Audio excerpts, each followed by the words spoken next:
I became semi-retired in my business, and there is a few key things that I did that got me there. Now, I started my personal training business with the idea of having other trainers run much of what I was doing. They would run the training program, even to the point of doing the customer service and the sales and that sort of thing, because I knew that that would allow me to grow much faster and bigger than if I was to try and do everything by myself. Then I got chronic fatigue, and I had to simplify and systematize everything. It became paramount to my survival. So here's how I made it not only last, but grow while I was incredibly ill. Firstly, I made the product so good that it couldn't be replicated by the average Joe. The latest training styles, the latest equipment, an incredible atmosphere every single time, amazing people, and a community that supported each other all the time through everything. We were one of the first boot camps in Perth, and I just set a standard that was incredibly high, and I would always try and increase that standard.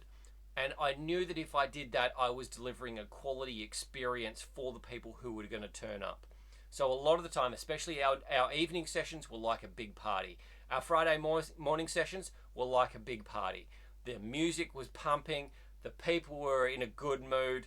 There was a ton of people everywhere. It was not uncommon to have 30, 35 people on an evening because this atmosphere was so good.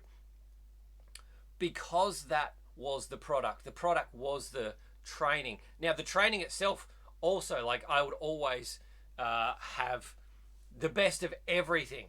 So we had the best equipment, the latest training systems from the US or wherever they were from.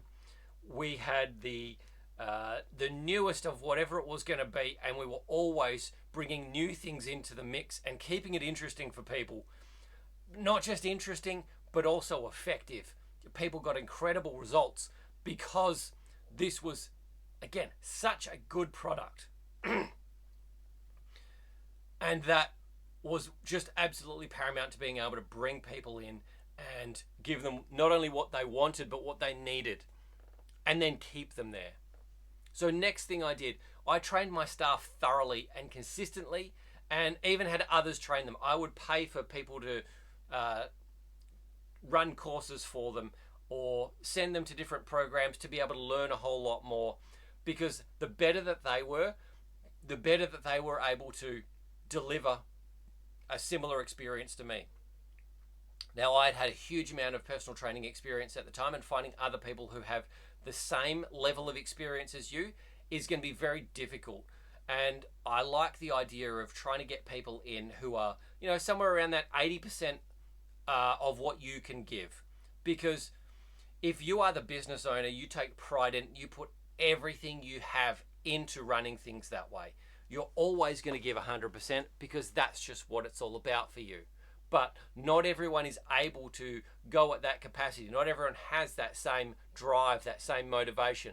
They're not going to see the reward at the end of it. So you've got to be able to put people in a position to be their absolute best. And if they are their absolute best, and then they feel confident being at their best and delivering such a good thing, then they're only going to be able to deliver incredibly good results for you. So next, I built systems for everything from marketing, sales, training, and nurturing the community. Those systems were then able to be given to my staff so that they could run the different things. I was able to offload any of the billing and invoicing work, so somebody else processed all the payments and made sure people paid me on time. I had trainers who were running different sessions for me, so they would be turning up, setting up all of the equipment, running everything as best that they can, and packing it away. And that was always nice to have somebody be able to do that some of the time. It meant I didn't have to be on the ground in front of people constantly, and someone else was able to do that. Now, very convenient because I was so sick, my energy was so low, I could not turn up all the time, and I certainly couldn't perform at that high level that I always wanted to. Now, the systems also went as far as being able to get the trainers to be able to keep in contact with our members. how you going, what's going on, what do you need help with, haven't seen you for a while, when are we going to see you come on back? If you can give out work to any of your staff, that's something that you can take off your plate. If you can write a system, that system can then be implemented by somebody else. As long as it's nice and simple and easy for them to follow, that's all you really need. So you write your systems up, you give it to whoever your staff is, and then you get them to run the systems. You just got to make sure that they're running the systems the way that you want it. So you're going to have to go back and just check that everything's running the way that you want it to, because people get lazy, people get tired, and people forget what's going on. So constantly training people in the systems is very important. Also tweaking those systems. If something isn't working or there is a new way to try, you can always try that, but then that's something that you have to go and do yourself, or you have to then go and retrain that person to try the new system to see what's going to happen. It's constantly part of it. Okay, next. I made sure that I was available and accessible, but just not as much as I would usually do. So if people wanted my personal advice for something, yeah, send me an email, or we'll talk after class. Whatever it is, I would take the time with them, but I also tended to gatekeep the time. So by not being at all the sessions, I wasn't always available to be in front of people. But there were always going to be days that I would be there, so people could know, all right, well, I'm going to go and talk to Trav on this day, or I'm going to send him an email, or we're going to jump on the phone and have a chat and try and figure it out that way. It just meant that they got what they needed, and I also didn't have to constantly put out the energy to service the clientele. So if they didn't have access to me, they would then go and talk to one of my trainers and get their information that way. Still, plenty good enough, but hey, if you want the help, I'm here. I'm just not going to be there all the time.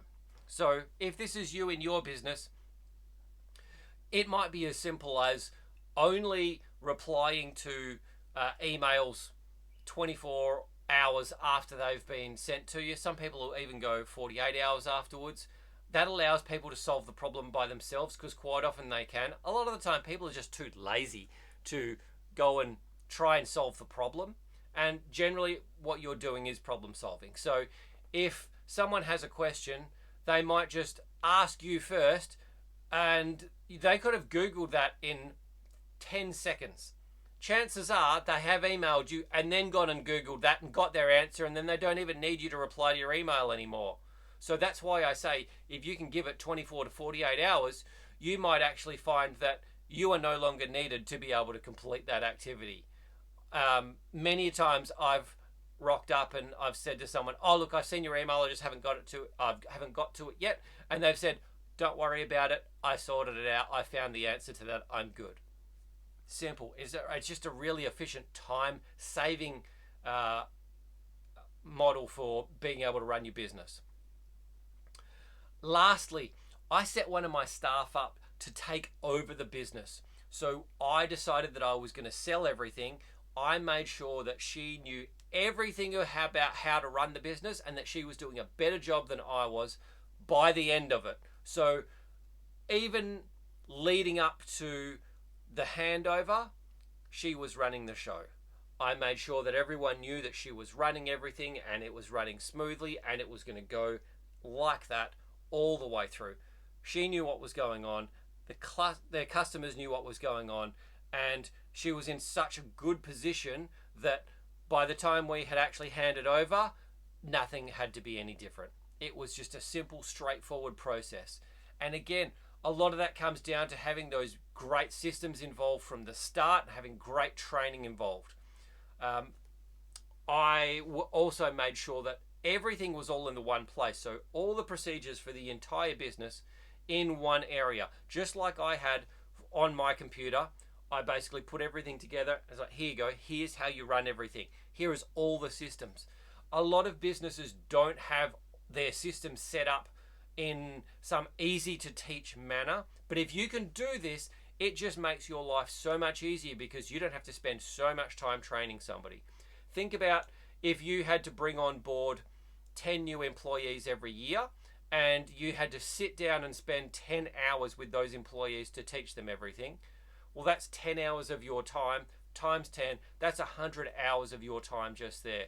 if you were to write systems up for all of these things, and those systems could just be writing up the procedure, they could be then filming the procedure of you doing it, showing someone how to walk through it on the computer, or showing them how to do a sales call or what have you. You film it, you record it.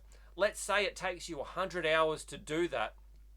You can then give all of that information to one of your staff for them to train themselves. You are virtually there, and even if it did take you 100 hours, the first year you've saved yourself all of the, like, you might break even, but the second year you're saving yourself, it could be 80, 90 hours. And that's massive in the terms of how much you can get done in your business. So if you also want to get to that point of being semi-retired, you've got to begin with the end in mind. You've got to work on the business as much or more than you work in the business. Running the day-to-day stuff is the easier part. Once you've got that nailed down, make sure you can get other people to start doing that so you can focus on business growth and efficiency. That is going to make it work so much better. The more you can get systems to run everything for you, the easier it is to be able to get your staff replicated and have their skills nice and high. They can deliver a quality product for you.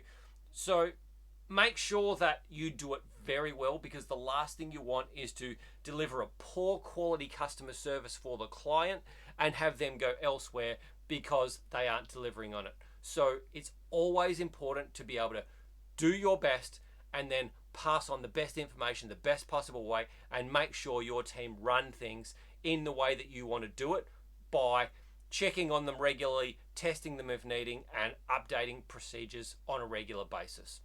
Now, if you want help within your business and or your life, being able to restructure things and make sure you are going from a place where you feel a little bit stuck and unsure about things to being confident and knowing exactly what you got to do to be able to grow your business, grow your life, and have more fun than you could ever think of.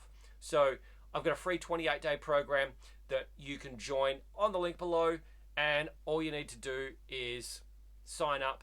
I'll run you through coaching 28 days in a row, and we will help to level up your life in ways that you could not imagine.